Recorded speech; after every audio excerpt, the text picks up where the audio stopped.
Good morning friends, welcome to my YouTube channel advocate Amit Kumar Gupta. अपने income tax के cases की series में आज जो केस हम लोग डिस्कस करेंगे उस केस का नाम है Jaywant Gajanan Sutar versus income tax officer. ये case 96 ITR short notes page number 3 पे रिपोर्ट हुआ। पुणे ITAT ने डिसाइड किया और केस का जजमेंट 4 मई 2022 को आया। फ्रेंड्स, बहुत इंपॉर्टेंट केस है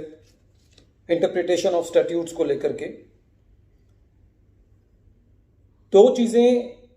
हमको ध्यान रखनी है कि एक जनरल कंसेप्ट ये है कि जब कोर्ट्स के एक ही मैटर में बहुत सारे डिसीजंस हैं, अलग अलग हाई कोर्ट्स के बहुत सारे डिसीजंस हैं जो कि एक दूसरे के कन्फ्लिक्टिंग है। किसी के अंदर एसएससी को बेनिफिट दिया गया है, किसी में एसएससी को बेनिफिट नहीं दिया गया, और उस मैटर पे यदि कोई जुरिस्डिक्शनल हाई कोर्ट का डिसीजन नहीं है तो वो डिसीजन माना जाएगा जो एसएससी के बेनिफिट में है। दूसरा प्रिंसिपल ये है कि यदि डिफरेंट हाई कोर्ट्स के अलग अलग डिसीजंस हैं तो वो डिसीजन एप्लीकेबल होगा एसएससी के ऊपर जो उसकी जुरिस्डिक्शनल हाई कोर्ट का है। यही मैटर इस केस के अंदर था। एसएससी ने अपनी कोई प्रॉपर्टी बेची थी, रेजिडेंशियल प्रॉपर्टी, जिसका एसएससी सेक्शन 54 के अंदर बेनिफिट क्लेम कर रहा था, एग्जम्पशन क्लेम कर रहा था, क्योंकि एसएससी ने जो दूसरी प्रॉपर्टी खरीदी थी वो अपनी वाइफ के नाम में खरीदी थी, लेकिन असेसिंग ऑफिसर ने उसका बेनिफिट नहीं दिया था। एसएससी सीआईटी अपील में गया, आईटीएटी गया, और जब ये मैटर आईटीएटी के पास गया तो ये देखा गया कि जो एसएससी ने डिसीजंस कोट किए हुए थे, एसएससी का ये कहना था कि साहब ऐसी हाईकोर्ट का भी डिसीजन है जो मेरे फेवर में है, लेकिन प्रेजेंट केस के अंदर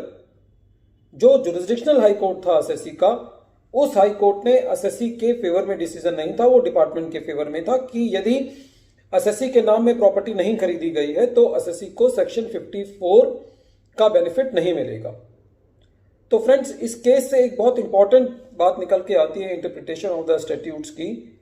कि जो एसएससी का जुरिस्डिक्शन है, सपोज करो एसएससी का जुरिस्डिक्शन दिल्ली में है और दिल्ली हाई कोर्ट ने यदि कोई डिसीजन दिया है उस मैटर पे,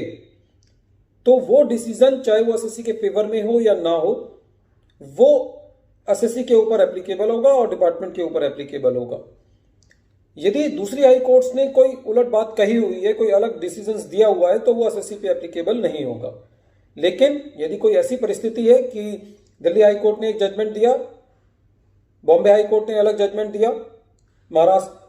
किसी इलाहाबाद हाई कोर्ट ने और कोई डिसीजन दिया, तो उन केसेस के अंदर यदि अलग अलग पॉइंट है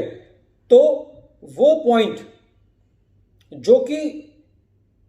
एसएससी के लिए बेनिफिशियल है वो एप्लीकेबल होगा। लेकिन यदि उन्हीं कोर्ट्स के अंदर से यदि कोई कोर्ट एसएससी की जुरिस्डिक्शन में आती है, तो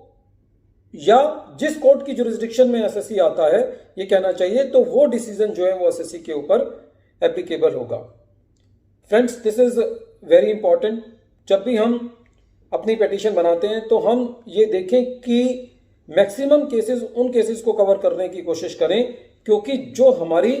जुरिस्डिक्शनल हाई कोर्ट के हैं, जब हमारी मैटर पर उस कोर्ट के डिसीजंस नहीं हैं तो हमको फिर दूसरी हाई कोर्ट्स के डिसीजन पे जाना है, क्योंकि यदि उनके अंदर सपोज करो कोई डिफरेंस है तो फिर हम उसका बेनिफिट ले सकते हैं जो हमारे फेवर के अंदर है। Friends, this case is very important because now it is we have seen that कि different points are coming from the different high courts, there may be a difference of opinion in the courts also. और कई बार हमने ऐसा भी देखा है कि एक हाई कोर्ट ने कोई डिसीजन दिया होता है और उसी हाई कोर्ट का कोई दूसरा डिसीजन भी आ जाता है जो कि उससे थोड़ा सा भिन्न होता है, तो कई बार एक एसएससी के लिए एक ऐसी परिस्थिति पैदा हो जाती है कि वो किस जजमेंट पर रिलाई करे। तो हमें मैक्सिमम ज्यादा जो रिलाई करना है वो जुरिस्डिक्शनल हाई कोर्ट के डिसीजंस पर रिलाई करना है जिनके जुरिस्डिक्शन में हम आते हैं, क्योंकि यदि हमने कोई ऐसे डिसीजन को कोट किया कि जो कि हमारी जुरिस्डिक्शन में नहीं आता और बाद में हमको पता चलता है कि कोई ऐसा डिसीजन है जो कि हमारी जुरिस्डिक्शनल हाई कोर्ट का है, तो हमारे लिए अपने आप को काउंटर करना थोड़ा सा या सपोर्ट करना जो है अपने आप को मुश्किल हो जाता है. तो this case is very important in dealing with all those cases in which different points are there with the different high courts. Then we have to follow that judgment which is applicable in our jurisdiction. At the end of this video, I am once again repeating the name of the case. The name of the case is Jayavant Gajanan Sutar versus Income Tax Officer. Thank you, friends.